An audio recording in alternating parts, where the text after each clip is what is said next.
Soldiers Charity acts as a safety net and they're there to give you a hand up, not a handout. They are a charity that really make a difference. Like soldiers themselves, they just got on with the job. And you can depend on them.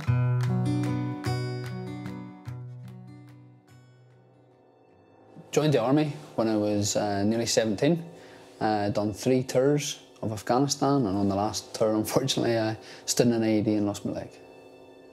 It's just a massive bang, the most ferocious bang that you've ever heard in your life. You know, I didn't know what had happened. I was just in the middle of a dust cloud. I looked at my feet. My left one was still there, my right one was completely gone. We'd come into contact early in the morning. I'd run out to get eyes on from the position I was in, and as I ran out, an 82mm mortar embedded itself in my legs after it had thrown me up in there and shoved me on the floor. When I saw him in intensive care, his legs were not quite facing the right way. He was covered in bandages and wires.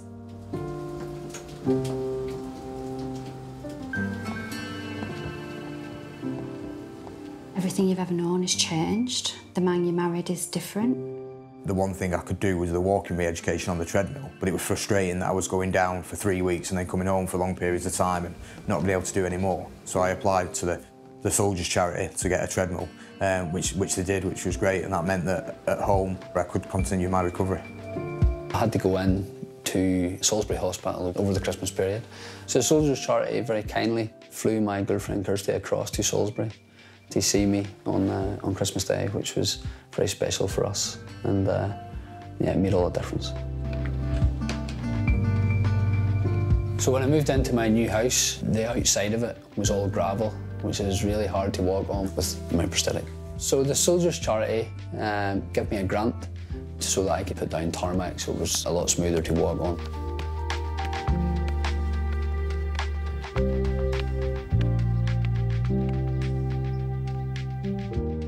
This is, as we always call it, our last posting, and it's the best posting.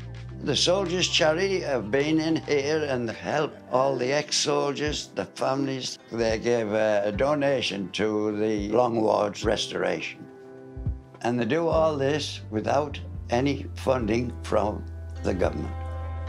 I'm a Geordie, and we've got Welshmen, we've got Scotsmen, and they've all been in different regiments. But the batter that goes on in here, it's marvellous, but it keeps you going.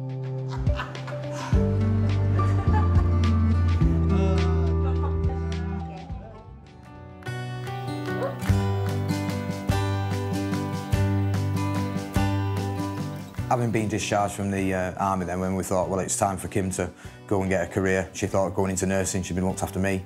I wanted to give something back, so I decided to go back to college. To do that, I needed financing, and the Soldiers Charity did that for me.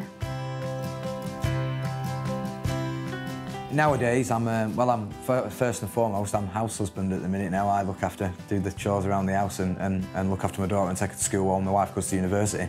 But as well as that, I've set up an organisation called Military Mountain Bikers, which is aimed at getting guys like me out on bikes and being accessible and getting out on the hills and cutting the trails. So now I'm working as an instructor at Outdoor Activity Centre, and really enjoying it, and looking forward to the future.